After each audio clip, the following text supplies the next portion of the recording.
Hello everyone, my name is Lowko and welcome to another game of StarCraft 2 Heart of the Swarm. Today I'm gonna show you a Protoss versus Zerg, which is a game I played a couple of days ago, and this time around it is going to be an all-in that I have yet to lose a game with. As long as I manage to actually execute it properly, which is kind of tough sometimes because I'm not that good with Protoss yet. But as long as I execute it properly, it seems to work absolutely flawlessly. So it is going to be a bit of a dirty game.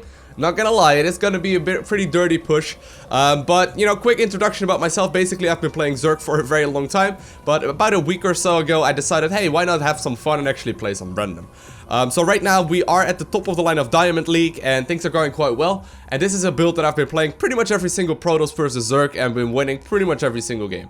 Now, like I mentioned, this is going to be an all-in, okay? So if you don't enjoy playing these kind of styles, I would not recommend going for it, because it's just gonna be kind of dirty. It is just going to be kind of dirty. So, as far as the exact specifics of the build, there is probably little ways you can improve this with. I, for example, have not really figured out where I should be spending all of my chrono boosts, and what I should really be going for exactly. But so far, things are going really well in the sense that they are all lining up together, like the upgrades and whatnot, as well as the gateway timings themselves. So basically, the build we are gonna go for in this game is going to be a 7 or 8 gate all-in with +1 attack that will catch the Zerg right before he will actually start making an army. Now, in this specific game, my opponent is actually gonna already have an army out, but I've actually had games where they are still droning up the third base and you just sort of are, you know, knocking at his front door, being like, hey, what's up? Let me actually slice your throat.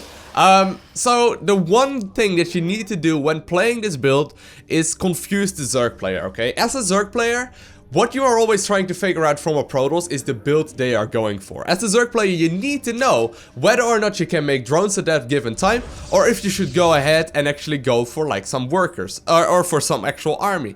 And they always want to try and figure out whether or not they can go for workers. Now, most of the time, the one way this build gets scouted, like the original or like the normal version of this build, is by simply checking the gases in the main base. Now, I've noticed so far that as a Zerg player, most of the time, if you see 2 gases taken in the main base, you're like, okay, things are all safe and sound.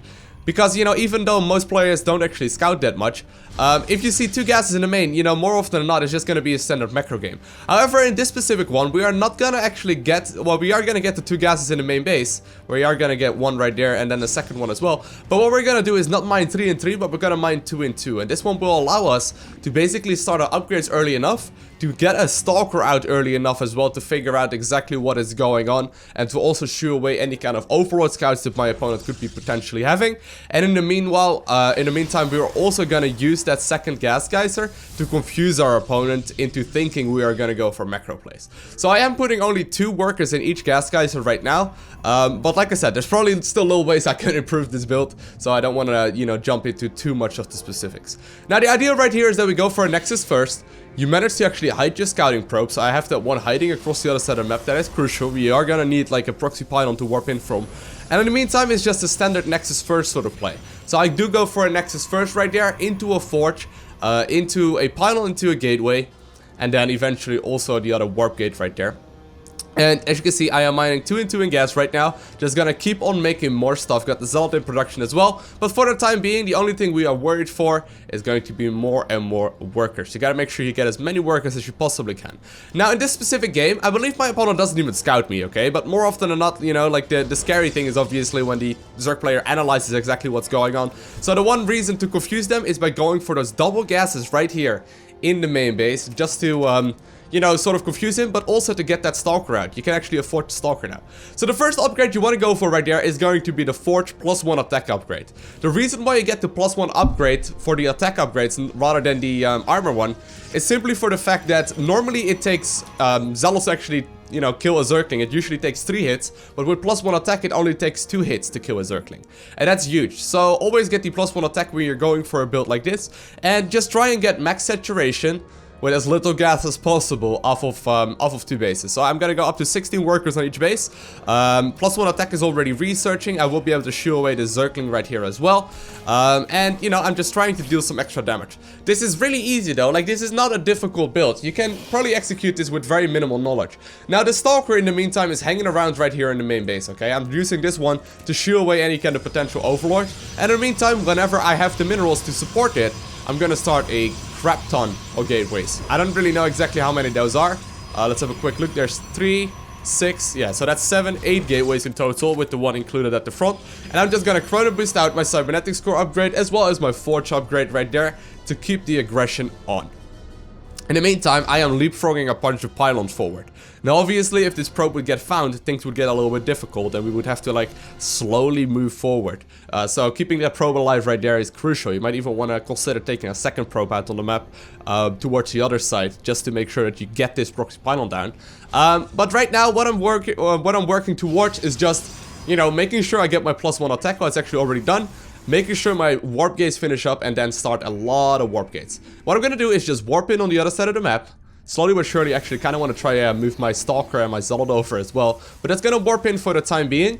Mainly gonna be focusing on Zealots, but I also do want some Stalkers in there if it turns out to be necessary. Because obviously if my opponent has Roaches, just pure Zealot is not really gonna do it.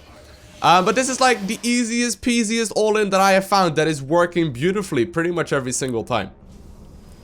Now, like I said, there is not like a super strict build order. I think you should be able to figure out the exact build that I use in this game without too much issues. I mean, it's a pretty straightforward one.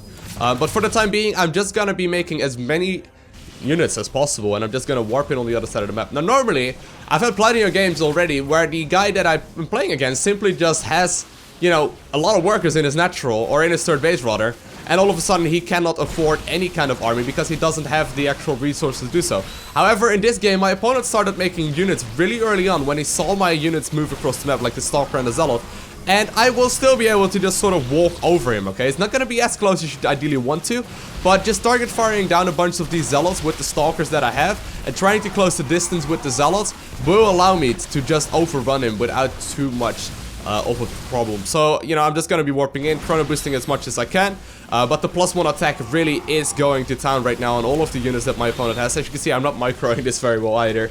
I could be target firing a lot better, got a bunch of idols, Zealots just standing there as well. But still, my opponent simply does not have enough to catch up at this point. If you take a look at the production, yeah, he is making a lot more Zealots, so I do need to be a little bit careful.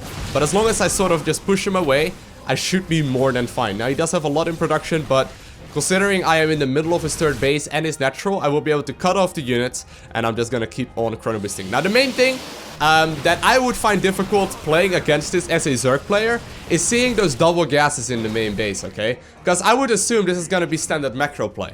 So, as a Zerg player, what you are really looking for is the amount of workers that are actually in those gas geysers.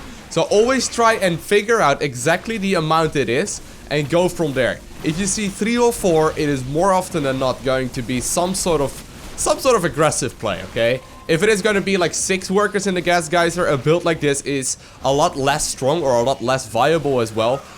Simply because you won't have enough, or, you know, enough minerals to support all of those gateways. So as a Zerg player, make sure you are looking for those gases. As a Protoss player, I would highly, recommend giving this one a try if you want to see if this all-in works for you as well. It's been working beautifully for me. I don't think I've lost a single game with it, maybe 1 or so because I messed it up.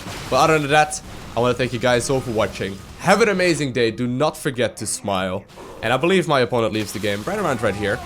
Right here. Pretty sure. I mean, he doesn't have bases anymore. Oh no, he's gonna stick around for a little bit longer. But yeah, definitely give this build a try, okay? I would thank you all for watching. Have an amazing day. Don't forget to smile.